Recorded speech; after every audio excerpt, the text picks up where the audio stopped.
नमस्कार साथियों, अगर आप मेरा ये वीडियो देख रहे हैं तो प्लीज़ मेरे चैनल को लाइक करें, सब्सक्राइब करें, शेयर करें और कमेंट्स करें।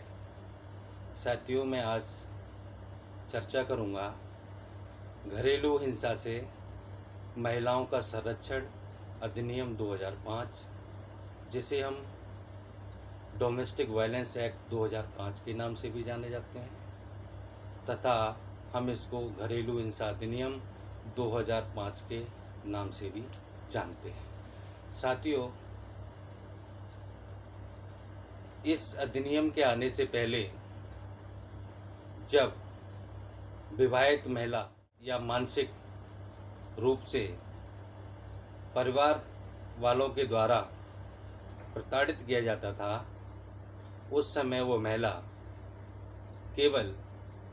अपनी शिकायत भारतीय दंड संहिता की धारा 498 के तहत दर्ज कराती थी। लेकिन भारत सरकार द्वारा इस अधिनियम को 2005 में लागू किया गया, जो 13 सितंबर 2005 को पूरी तरह से मान्य हो गया और पूरे भारतवर्ष में जम्मू एंड कश्मीर को छोड़कर ये पूरे भारतवर्ष में उस समय लागू हो गया था।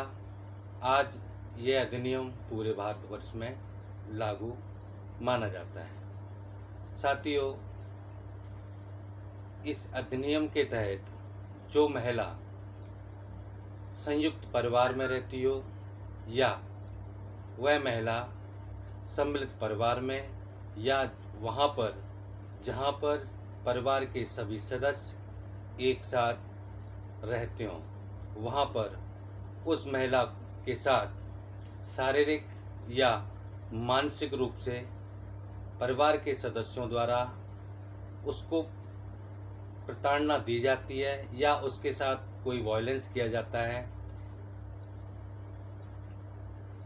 जाता है तो वह महिला घरेलू हिंसा अधिनियम 2005 के तहत अपनी शिकायत दर्ज कर सकती है और उन लोगों के खिलाफ शिकायत दर्ज कर सकती है जो उसके खिलाफ उसे मानसिक या शारीरिक या आर्थिक रूप से उसे नुकसान पहुंचाते हैं। उन लोगों के खिलाफ वह महिला न्यायालय में घरेलू हिंसा अधिनियम 2005 के तहत अपनी शिकायत उन लोगों के खिलाफ कर सकती है और एक शिकायत लिखित रूप में वह महिला जहां पर वह महिला रहती है जाकर भी अपनी शिकायत दर्ज करा सकती है। साथियों, घरेलू हिंसा अधिनियम 2005 के तहत उस महिला को संरक्षण प्राप्त किया जाता है अगर उस महिला के साथ परिवार या उसके पति या परिवार का कोई भी सदस्य जो 18 साल से ऊपर का हो, वह उस महिला के साथ शारीरिक या मानसिक कष्ट देता है या उसको परेशान करता है। उसके खिलाफ वह महिला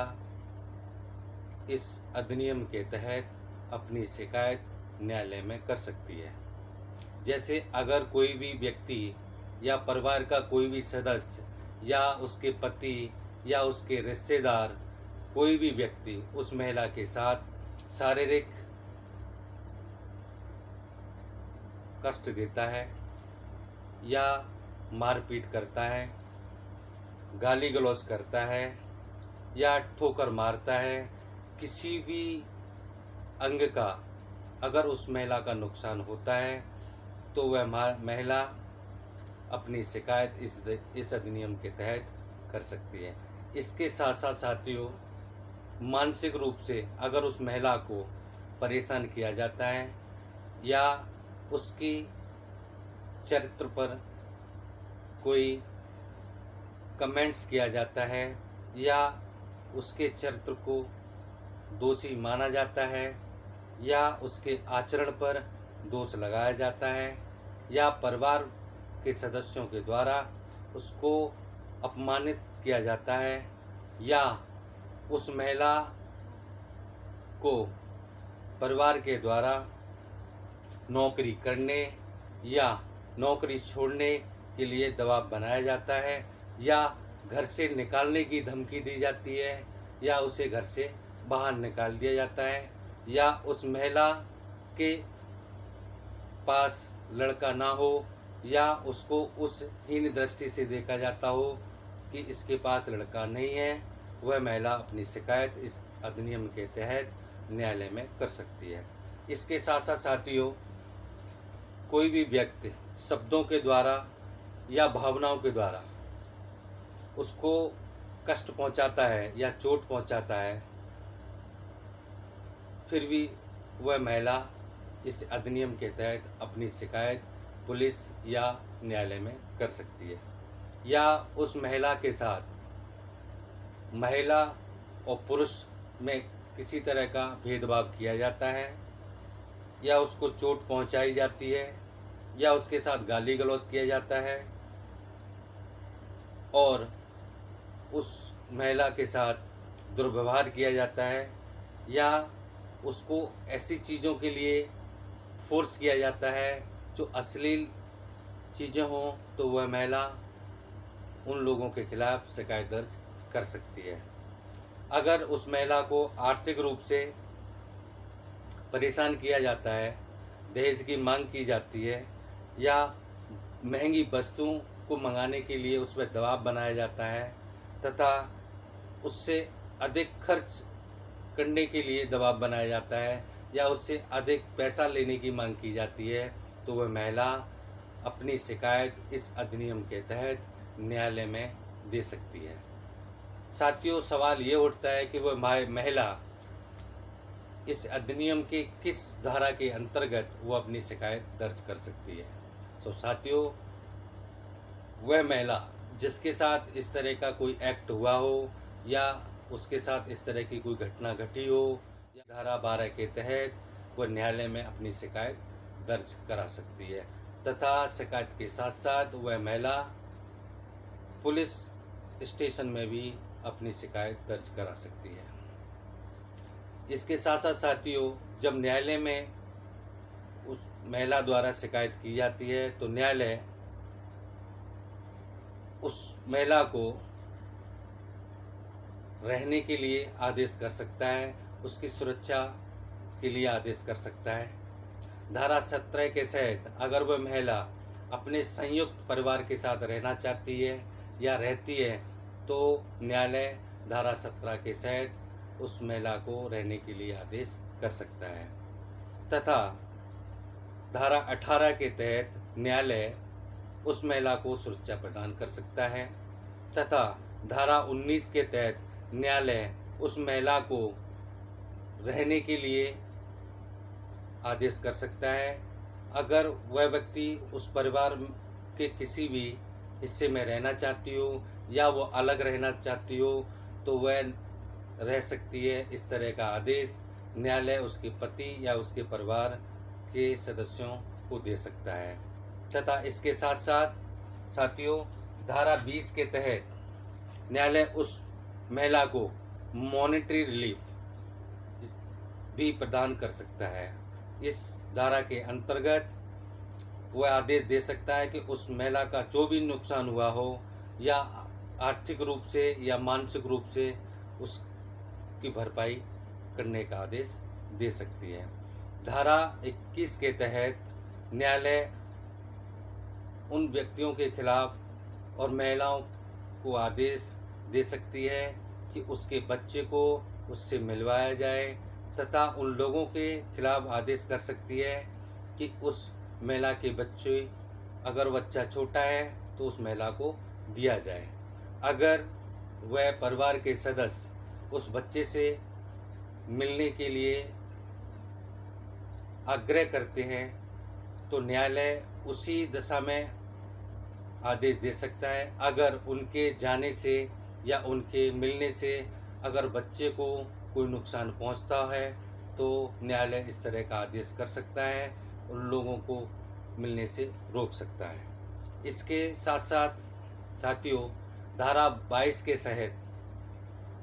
के तहत उस महिला को कंपनसेशन का भी आदेश कर सकती है उन लोगों के खिलाफ जिन्होंने उस महिला के साथ मारपीट, गाली गलौज या कोई भी एक्ट किया हो। इसके साथ साथ साथियों, एक सवाल ये भी उठता है कि उस महिला को रहने का, प्रोटेक्शन का आदेश कैसे दिया जा सकता है और कैसे मिल सकता है। जब महिला शिकायत दर्ज करती है तो धारा 23 के तहत जब न्यायालय को ये लगता है सारे फैक्ट जानने के बाद कि इसके साथ उसके परिवार वालों ने या परिवार के किसी सदस्य ने उसके साथ ऐसा एक्ट किया है, तो न्यायालय धारा 23 के तहत एक तरफा आदेश कर सकता है, जिसमें रहने के लिए धारा 18 के तहत, धारा 19 के तहत, धारा 20, धारा 21, धारा 22 के तहत उन लोगों के खिलाफ एक तरफा आदेश दे सकता है। और इसमें प्रीमा फेसी डिस्क्लोज होने के बाद न्यायालय उस महिला को उन लोगों के खिलाफ आदेश दे सकता है। इसके साथ साथ साथियों, न्यायालय उस महिला को खर्चे के रूप में पर मंथ उसको आदेश दे सकता है जिन लोगों ने या उस पति के खिलाफ जिसने उसके साथ ऐसा कार्य किया हो, उसको उसके भरण पोषण के लिए, उसके खर्चे के लिए वह आदेश दे सकता है। साथियों, इस तरह के मामले अगर महिलाओं के साथ कोई भी एक्ट करते हैं तो वह महिला न्यायालय में जाकर घरेलू हिंसा अधिनियम के तहत अपनी शिकायत दर्ज करा सकती है। अगर उस महिला को लगता है कि न्यायालय द्वारा जो आदेश पारित किया गया है वह ठीक नहीं है या वह महिला उससे संतुष्ट नहीं है, तो धारा 29 के तहत वह महिला सेशन कोर्ट में अपील कर सकती है। लेकिन वह महिला केवल ऑर्डर होने के बाद 30 दिन के अंदर उसको अपील करना होगा। 30 दिन निकलने के बाद वह महिला सेशन कोर्ट में अपील नहीं कर सकती। वह केवल उसी रूप में अपील कर सकती है अगर उसने कोई ऐसा कार्य बताया हो या उसको ऐसी कोई परेशानी हुई हो जो 30 दिन के अंदर उसने अपील नहीं कर पाई हो, तभी वह अपील करने के लिए बाध्य होगी। अगर वो महिला 30 दिन के अंदर अपील करती है तो वह सेशन कोर्ट में अपील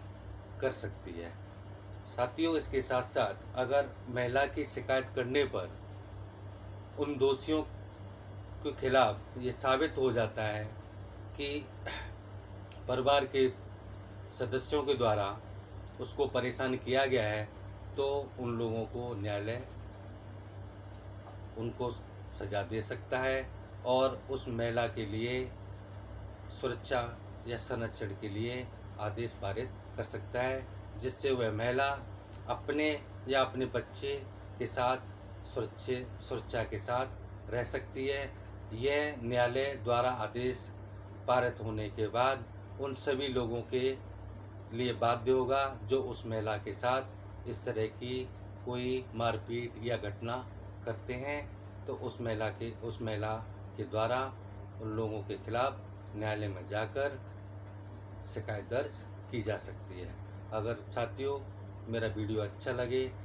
तो सब्सक्राइब करें और लाइक करें, कमेंट्स करें। थैंक यू, धन्यवाद।